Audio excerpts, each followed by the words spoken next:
एक शाम प्राची टीवी पर सीरियल देख रही होती है। तभी उसकी सास वहां आती है। अरे सीरियल में तो ऐसे मग्न है जैसे आज रात का खाना पड़ोसी आकर बनाएंगे। मुझे पता ही नहीं था आपने अपने बेटे की शादी पड़ोस में भी की हुई है। हैं? मतलब? मतलब इस घर में सारा काम बहू ही करती है, आप तो सिर्फ खर्राटे मारती हैं। अच्छा जी, फिलहाल तो तुम आराम फरमा रही हो, चलो जाओ, ये मेरे टीवी देखने का समय है। आहा, इसीलिए मुझे भगाया जा रहा है। सॉरी, अब तो बिल्कुल नहीं जाऊंगी। प्राची की इस बात पर दोनों सास बहू के बीच टीवी रिमोट के पीछे बच्चों जैसे छीना झपटी शुरू हो जाती है, जिसके बीच श्लोक भी काम से घर वापस आ जाता है। आज मेरी चूहे बिल्ली की जोड़ी किस बात पर झगड़ रही है? अरे तेरे बीवी मुझे टीवी ही नहीं देखने दे रही। अरे तुम्हारी मम्मी मुझे खाना बनाने के लिए फोर्स कर रही है। अरे वाह, ऐसे बेतुके रीजन पर तो बच्चे भी झगड़ा नहीं करते।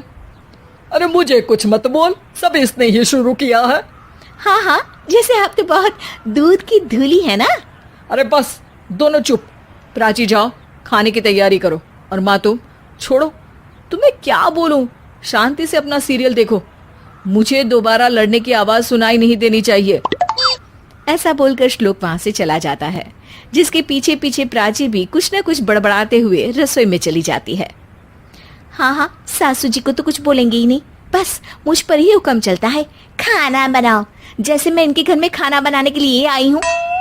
इसी तरह शाम बीतती है और रात को श्लोक और प्राची की सास खाना खाकर सोने चले जाते हैं, लेकिन प्राची गुस्से में कुछ खाए बिना काम में ही लगी रहती है। इस घर में किसी को घंटा फिक्र नहीं पड़ता, मैं खाऊं या भूखी रहूं। प्राची कुछ देर के लिए रसोई से बाहर जाती है और जैसे ही वापस आती है तो वहां दूध का भरा ग्लास देखकर हैरान रह जाती है। फिक्र पूरी है, बस दिखाना नहीं है।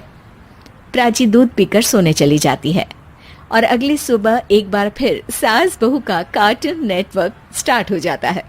ये तुमने ही किया है। अरे अजीब जबरदस्ती है, मैं बोल रही हूँ मैंने कुछ नहीं किया। दोनों ने मिलकर पूरे घर को पागल खाना बनाया हुआ है। यहाँ कोई नॉर्मल इंसान तो रह ही नहीं सकता, इसीलिए अब पड़ोसी क्या रिश्तेदार भी घर आने से कतराते हैं। और सुन बेटे, तू भी चंगा, तेरी माँ भी चंगी, तेरी बीवी भी चंगी, रिश्तेदार।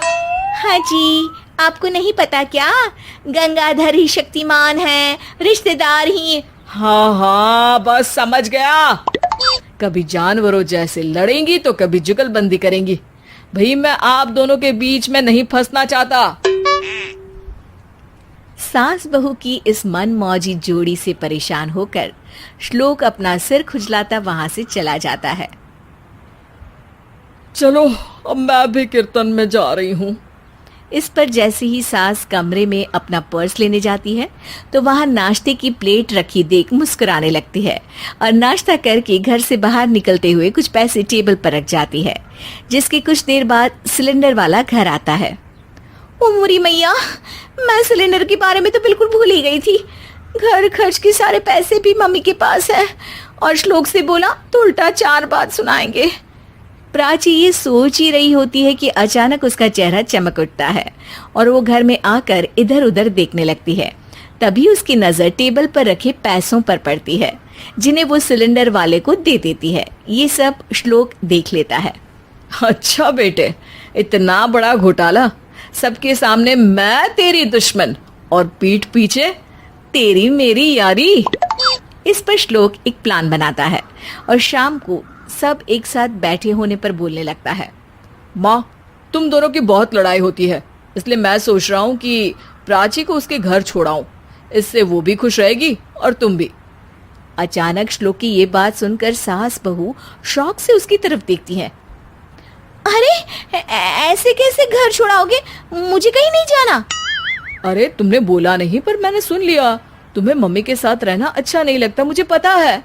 अरे वो, अरे जब बहू खुद कुछ काम बोले तो वो तुझे सुनता नहीं, और अब जो इसने बोला ही नहीं वो तू समझ गया। जब उसे नहीं जाना तो फिर जबरदस्ती क्यों कर रहा है? अच्छा, फिर आपको मौसी के घर छोड़ाता हूँ, बस अब आप दोनों एक घर में एक छत के नीचे नहीं रह सकती।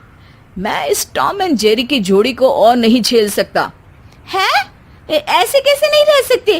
तुम्हें इतनी दिक्कत है तो तुम्हारा बोरिया बिस्तर पैक कर देती हूँ, लेकिन मम्मी जी कहीं नहीं जाएंगी। बिल्कुल यही सुनना था मुझे। अगर दोनों में इतना ही प्यार है फिर हर वक्त ये लड़ाई का नाटक क्यों करती हो? देखा मैंने कैसे माँ किचन में दूध रखती है और तुम उनके लिए कमरे में नाश्ता रखती हो, और कैसे वो पहले ही तुम्हारी दिक्कत समझकर घर में पैसे रखकर बाहर जाती है। अरे भाई, इतना ड्रामा तो डेली सोप में भी नहीं होता जितना तुम दोनों ने इस घर में फैलाया हुआ है।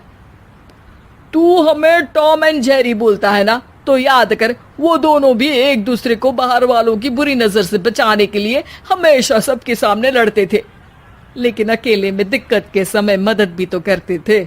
बस हमारा रिश्ता भी कुछ ऐसा ही है। और वैसे भी अगर सास बहू में तू मैं नहीं होती तो दुनिया वालों को कहानियां कैसे मिलेंगी?